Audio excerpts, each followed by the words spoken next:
You can do the paparazzi control, which I call the stop the video one that I've circled right here for you. And then also I'm going to be using the chat pod a lot. So to have the chat pod out on the side, it'll pop up next to your Zoom window. That's how you can interact with me, and I'm going to asking questions, interact with other people in the webinar. So you just press the chat pod to the side, and if you're sick of hearing about delicious food or don't want to hear my foodie chat anymore, just do the leave meeting and it'll all be over. So those are just some quick Zoom basics, and I want to get started. So welcome to Easy as Pie. I'm Abby Kerr. I am a self-taught at-home baker and an e-learning master's student at the University of Colorado, Denver. So we're going to learn how to make pie crust. I am a pie enthusiast and have been baking pies my whole life, thanks to my mom, who ingrained it in me.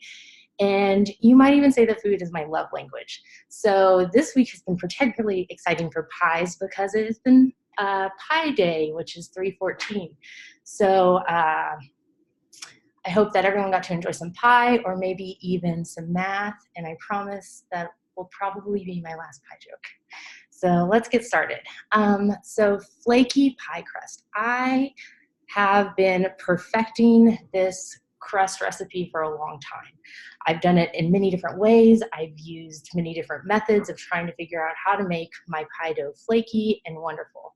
And this recipe really works particularly for Grand Junction because wherever you live, there's a different humidity in the air and baking is different in different places.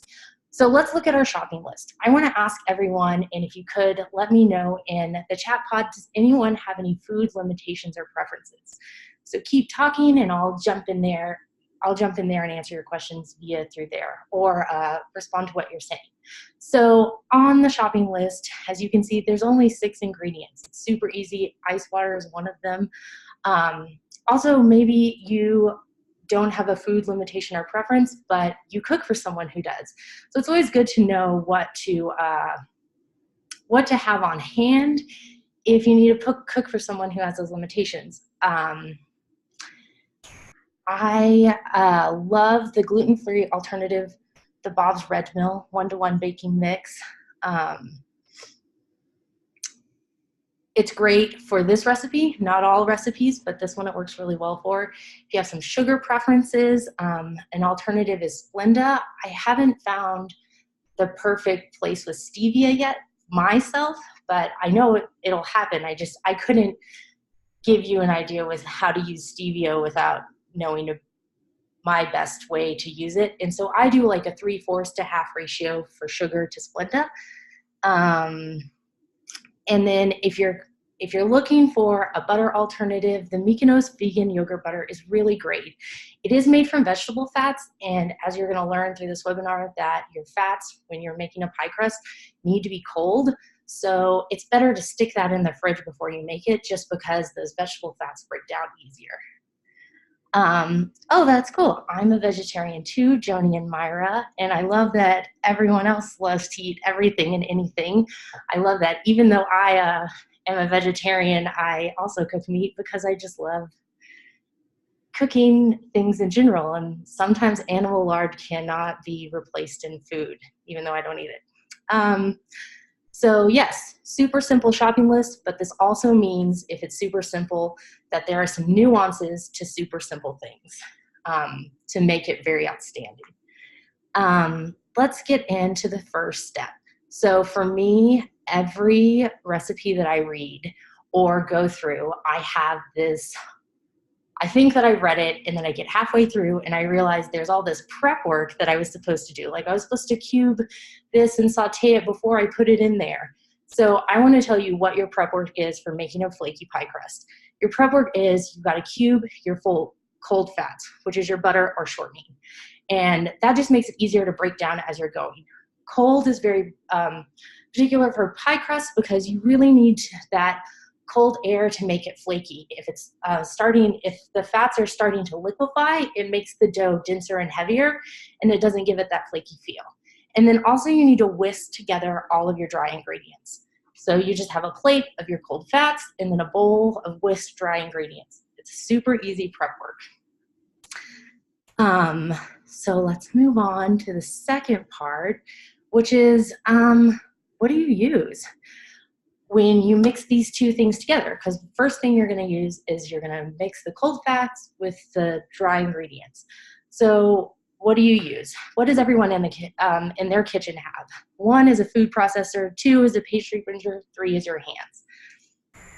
So just type it in the chat and we'll talk a little bit about it. Another alternative is using 2 forks in the kitchen if you don't have any of these things. I'm guessing you all have hands though. So that's cool. Everyone has used 1, 2, 3, just forks and hands. I will say that I did some research as I was doing this, and I realized that most bakers would say you need to use your hands because you can feel what's going on, which really surprised me because food processing was really big a couple years ago.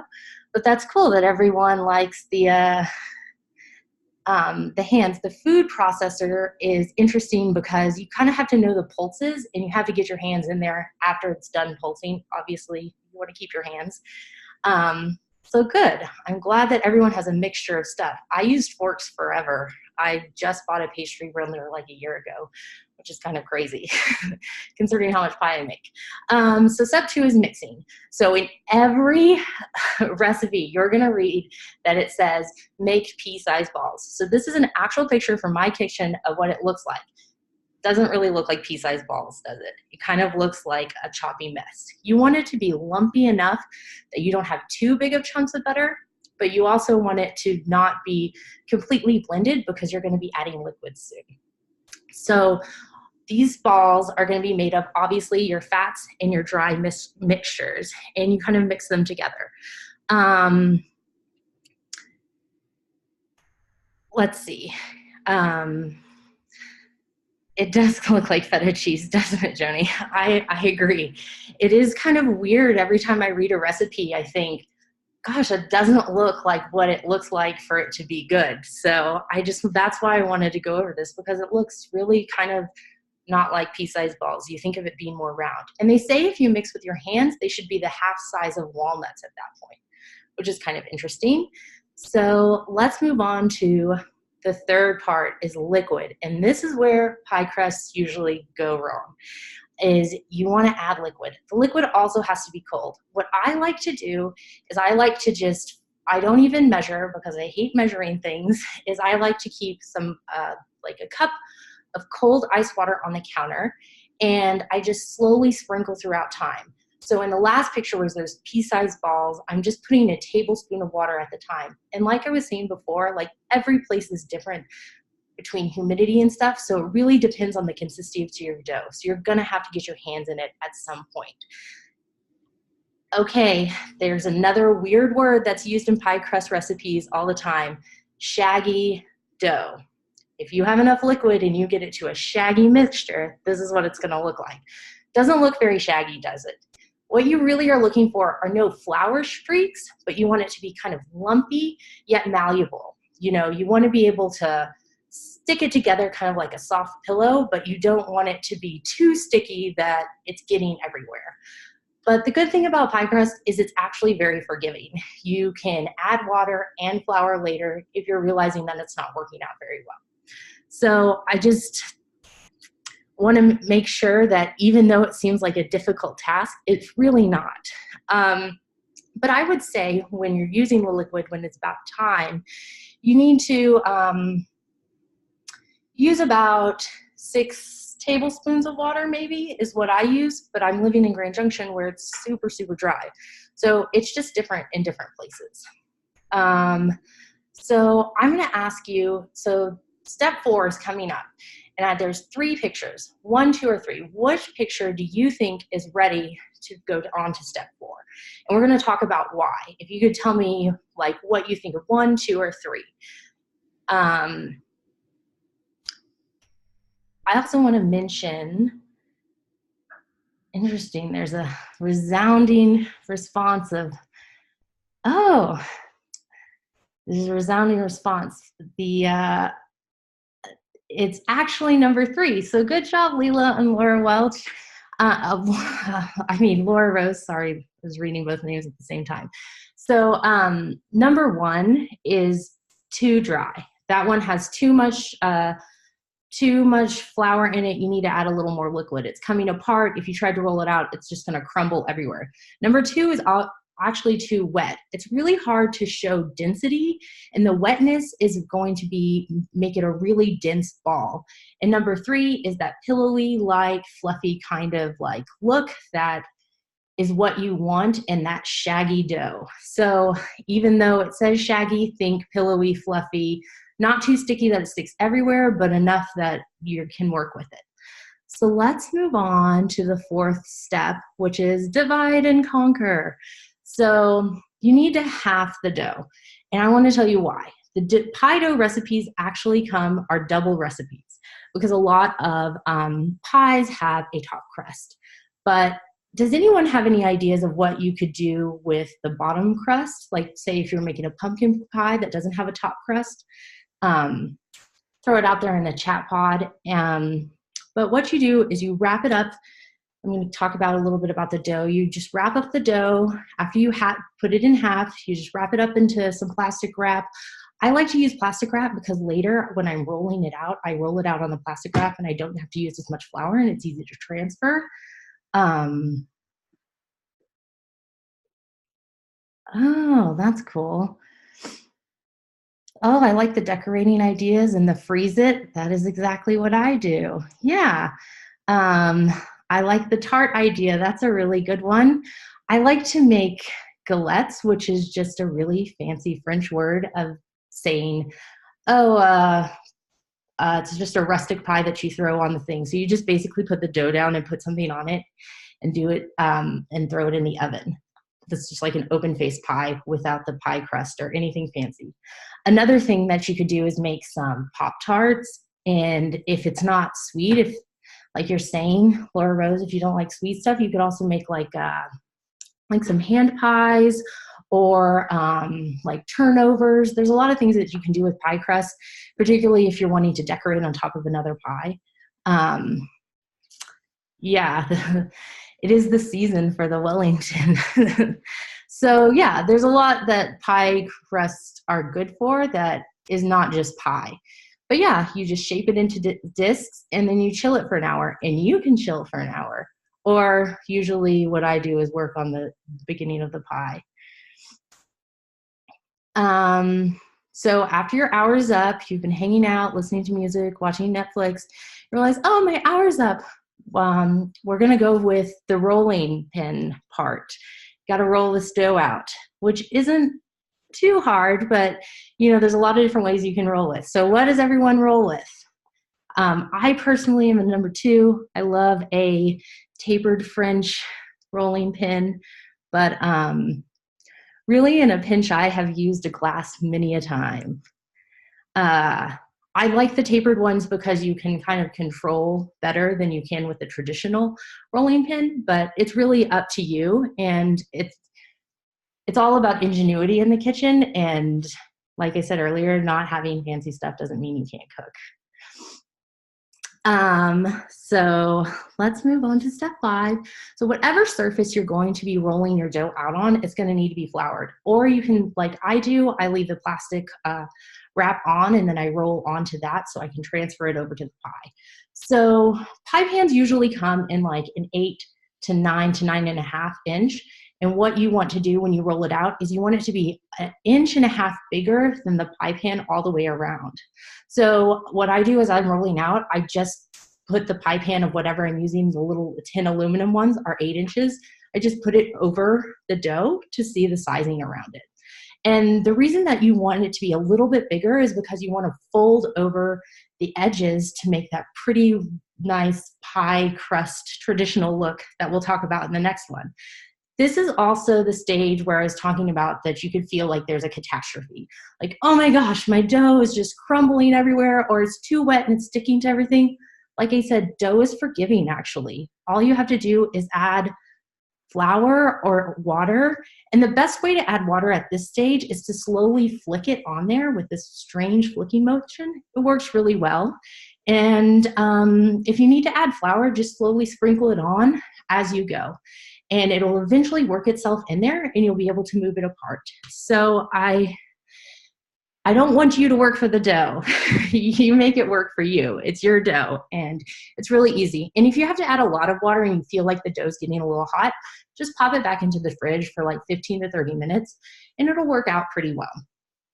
Okay, so the next part is shaping the dough. This is my favorite part because I love the texture experience of doing the classic pie look. So if anyone knows American Sign Language, this is a G shape. And I like to think of it as the G shape, and then you poke all the way around. So when you're doing this, this is where that extra edges has come in, and you folded it under the pie crust. If you can see, it's a little folded under all the way around there. And you just like fold it under and just do the G and pinch all the way around. And if it doesn't, that's how you get the better rounded shape, but maybe you didn't have enough, you can always kind of scoop it up and work with it a little bit more. No one's gonna notice that you don't have as much dough on the side. I like the pie to look really even around the edges, but if it isn't, if it's more like a rustic French galette, then it is, it's fine. It's gonna be delicious no matter what. So let's move on to the next part. So what do you think, what does anyone think makes a pie dough stand out other than the flakiness? And I've talked about a lot of the reasons of why it's flaky. This is my favorite part of cooking. So if any of you know me really personally and have heard my long rants about why I love food and cooking, just throw it out there. Like, what do you think makes a pie dough stand out? Because of course, having a great texture is really wonderful, but what else about it can make it even more exciting? Not dry, buttery and smooth, yes. Well, Myra, you hit it on the head. It is flavor.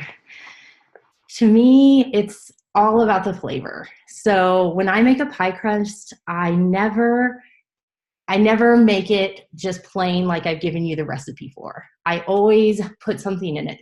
And I love to do crazy flavor combinations. I love to try new flavors out and match them together. And it doesn't always work out.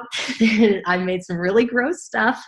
But here are some of my fun flavor combinations that you wouldn't expect. Black pepper and strawberry are one of my favorite things to do. I'll put black pepper in with the pie. And usually if you're doing a dry ingredient, you put it in the dry part. The dry ingredient part as you're whisking it in. And if it's a wet ingredient, I add it into the water. Pumpkin and chocolate is really a weird flavor combination that I think works really well together.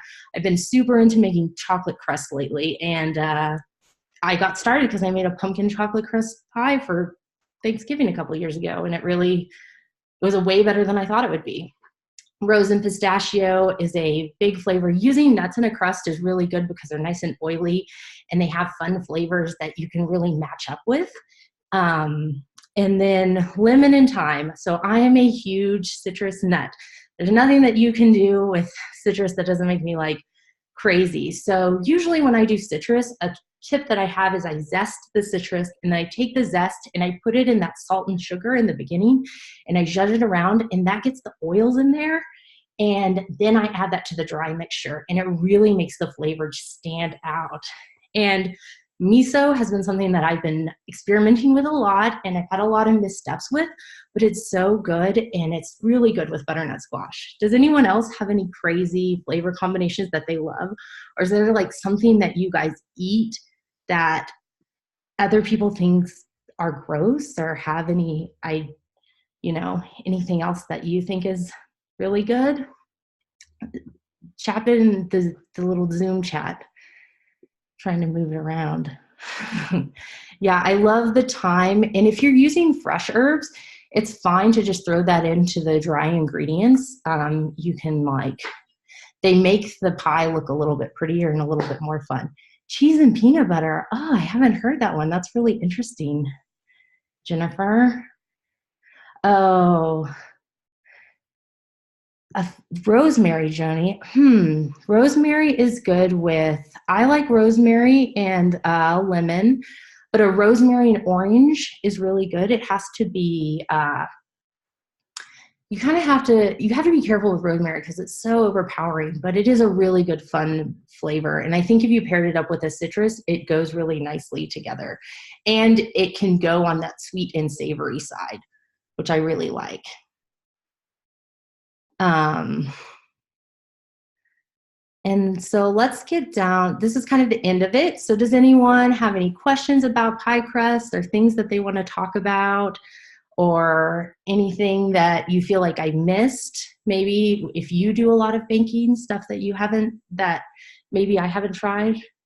Oh, the olives and rosemary is really good, Laura Rose. That's a good idea. I wonder how you could do olives in a crust. There has to be a way. Oh, I'm gonna have to, oh, the olive brine. You can use the olive brine in the water. It would make it very salty, but you could eliminate some of the salt for it.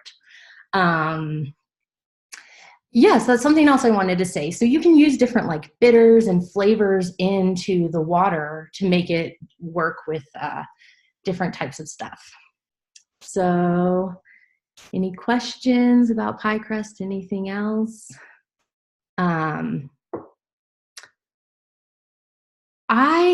Like I said, I have a silicone mat. I actually bought a really big one for Christmas, but I haven't used it yet. But I usually use the plastic wrap, which can be desired. Sometimes it sticks to the counter, my plastic wrap idea. But usually, yeah, it's just a lot of flour and a really clean counter. But I do love the silicone mat idea. Any thoughts on how to vent a 2-crust pie? Okay, so 2-crust pies are, they can be hard to vent. The thing about 2-crust pies, are you talking about venting in the sense that a 2-crust pie bubbles over too much, or is too, like, it's completely covered on top, Laura Rose? Okay. I would say that you have to cut holes in the top, obviously. There has to be breathing room.